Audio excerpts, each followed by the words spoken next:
Red book పాలన వందిరా red book ఏడుందిరా red book. మాకు తెలిసిన ఒకే బుక్ భారత రాజ్యాంగం. బాబాసాహెబ్ అంబేద్కర్ గారి చేత అధ్యక్షతన రచించబడినటువంటి భారత రాజ్యాంగం మాకు తెలిసిన బుక్. నీ రెడ్ బుక్లకు అన్ని కాలబెట్టాలి. ఆడ మనువాద శాస్త్రం ఎట్లా కాలబెట్టాలనో రెడ్ బుక్ పాలన. లోకేష్ ముసలోడి వైతున్నావు, 75 ఏళ్ళకి వచ్చినావు, కుట్రల బాబు పిల్లనిచ్చిన మామని చంపిన ఏమన్నాడు ఎన్టీఆర్ గారు? నా దశమ గ్రహం అని పిలిచిండి నువ్వు. అర్థమైందా? పిల్లనిచ్చిన మామని చంపినావు. నీ సొంతంగా పార్టీ పెట్టుకుని గెలవనుండి సాగుకు దగ్గర వచ్చిన ఎవ్వడు తెలంగాణ అంటే వాళ్ళని చంపి తెలంగాణలో మా నిజాం ప్రభువులు పెట్టినటువంటి 100 సంవత్సరాలు చంపేసిండి. ఎందుకని? ఆంధ్ర వ్యాపారస్తులకి లేపడానికి. వాని చందన బ్రదర్స్ బొమ్మనా బ్రదర్స్ ఉంటుంది కానీ మా సికింద్రాబాద్ జనరల్ బజార్ నాశనం చేసి, మా ప్రాగా టూల్స్, మా ఆల్విన్ వాచెస్, మా యొక్క సిర్పూర్ లో కాగజ్ నగర్, మా యొక్క వరంగల్ లో ఉన్నటువంటి అజంజాహి మిల్స్ అన్ని చేసింది ఈ బాబుల. ఆంధ్ర షుగర్స్ ఉంటుంది, నిజాం షుగర్ చంపండి. ఎందుకని? ఆంధ్ర వ్యాపారస్తులను లేపడానికి. ఎందుకు హైదరాబాద్ లో లక్షల ఎకరాల భూములు కబ్జా పెట్టు? ఎందుకు ఫిల్మ్ ఇండస్ట్రీ అంతా ఆంధ్ర దెంగేరి అది పెట్టుకోపోరు. విశాఖపట్నంలో చేత కాదు, చెన్నై లేదు అంతేనేమో ఈడికొచ్చిర్రు. ఈడ అంతే కూడా పోతలేరు సిగ్గుపాళ్ళు. ఎందుకని? వాళ్ళకి తెలుసు ఆంధ్రప్రదేశ్ అరాచక ప్రదేశం తెలుసు. అక్కడ పోతే ఉండలేరని తెలుసు, ఒక పద్ధతి లేదని తెలుసు, ఒక డిసిప్లిన్ తెలుసు. ఆంధ్రప్రదేశ్కి ఎందుకు వస్తున్నాయి పెట్టుబడులు? Because there is no crime control లేదు. అడ్డదోలుగా వ్యాపారస్తుని బతకనియరాడు. విశాఖపట్నంలో ఆ రియల్ ఎస్టేట్ చేసే వ్యాపారి హైదరాబాద్ లో వచ్చి చేస్తున్నాడు. ఎందుకని? First thing security. నేను 10 కోట్లు 100 కోట్లు పట్టుకొని వస్తే అవి ఉంటాయా కాలిపోతాయా అని నాకు భయపడాల్సి వస్తుంది. కాబట్టి నువ్వు సెక్యూరిటీ ఇవ్వకుండా, నేరాలు కంట్రోల్ చేయకుండా, డిసిప్లిన్ లేకుండా ఉంటే అక్కడికి పెట్టుబడులు రావు. కాబట్టి ఆంధ్రప్రదేశ్కి వస్తలేవు, నీ బీజేపీ పాలిత రాష్ట్రాలకు వస్తలేవు. మేము కష్టపడి చేసుకుంటుంటే మమ్మల్ని ఎట్లా నాశనం చేయాలని చూస్తున్నారు పొద్దుగాలేస్తే. శీరీష్ ఇంత కడతాం. అమ్మ గుట్టలేదు, అన్నమే తింటున్నారు కదా. పోలీసు మిత్రులారా, మీకు భారత రాజ్యాంగం మీకు హక్కులు ఇచ్చింది. ప్రజలు మీకు జీతాలు ఇస్తున్నారు.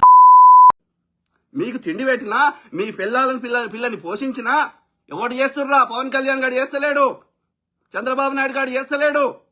వానికి జీతం ఇస్తుంది, వాని సెక్యూరిటీ వస్తుంది, వాని తెల్లకార్లకు పెట్రోల్ వస్తుంది, నల్లకార్లకు పెట్రోల్ వస్తుంది. ప్రతి పోలీసు బిడ్డకి జీతం ఇస్తుంది ప్రజలు. వాళ్ళు పొద్దంతా పనిచేసి వాళ్ళు పెన్ను కొనుక్కున్నా, పుస్తకం కొనుక్కున్నా, మందులు కొనుక్కున్నా ప్రతి అరొక్క వస్తువు మీద జిఎస్టీ కడతారు.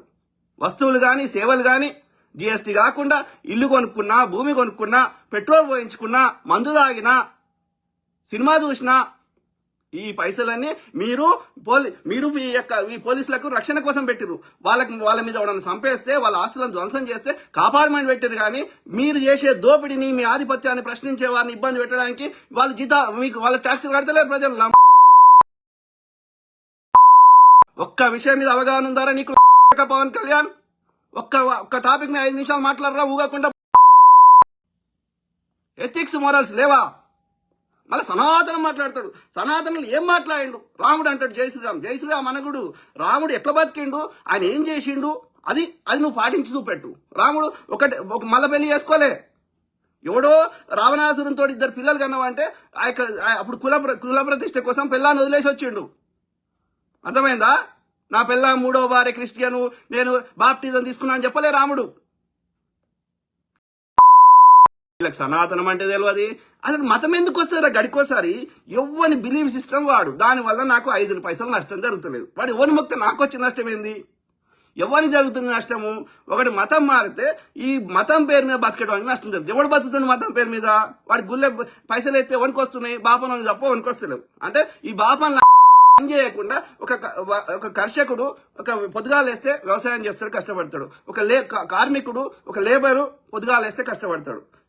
ఒక డాక్టర్ కష్టపడతాడు, ఒక ఇంజనీర్ కష్టపడతాడు. ఏ పని చేయకుండా కుసున్న దగ్గర ఏది బోమ్ తూమ్, మాకు అర్థం కాని భాషలో తూమ్ తామని పైసలు అంటే బాపనోడు. అర్థమైందా? వానికి నష్టం జరుగుతుంది మతం మారితే.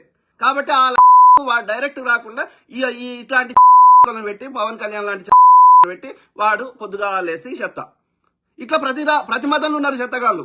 ఏది పని చేయకుండా పైసలు కావాలనుకుంటారు. వాడికి 10వ భాగం కావాలంటాడు. ఇంకోటి వాడు ఏదో చెప్తాడు, అన్ని 7 దిక్కు ప్రపంచంలో ఎక్కడున్నా 1 దిక్కు నమాజ్ చేయాలంటాడు. ఇట్లా ప్రతి మతంలో ఉన్నారు చెత్తగాళ్ళు. ఆడ పైన ఓడలేడు ఉంటే పోదాం ఏ గ్రహంకి పంపిద్దాము స్పేస్ క్రాఫ్ట్ని, ఎక్కడికైనా పంపిద్దాం. కొన్ని గ్రహాల మీద అసలు మట్టే లేదు, అది సాలిడే లేదు, అంత లిక్విడే, అంత గ్యాసే. సూర్యుడు అంత మండే అగ్నిగోళం కదా, మనకి భూమికి ఎంతో వందల రెట్లు వేల రెట్లు పెద్దగా ఉన్నాడు కదా. ఏముందల్లా? హీలియం గ్యాస్ ఉంది. ప్లూటోలో ఏముంది? గ్యాస్ ఉంది. గురుగ్రహం ఏముంది? శని గ్రహంలో ఏముంది? చూడుర్రి. ఆడ ఎన్నో కూర్చున్న గ్రహాలు అంటే మనని కంట్రోల్ చేస్తాయంట. ఎవరి చెవులలో తామర పూలు పెడతారా? ఆలోచించండి మిత్రులారా దయచేసి. సో కాబట్టి ఒక ఎథిక్స్ లేవు, ఒక మోరల్స్ లేవు, ఒక పద్ధతి లేదు, ప్రజాస్వామ్య వ్యవస్థని నాశనం చేస్తున్నావు, దుర్వినియోగం చేస్తున్నావు, ఒక ఇష్యూ బేస్డ్ మాట్లాడడం లేదు,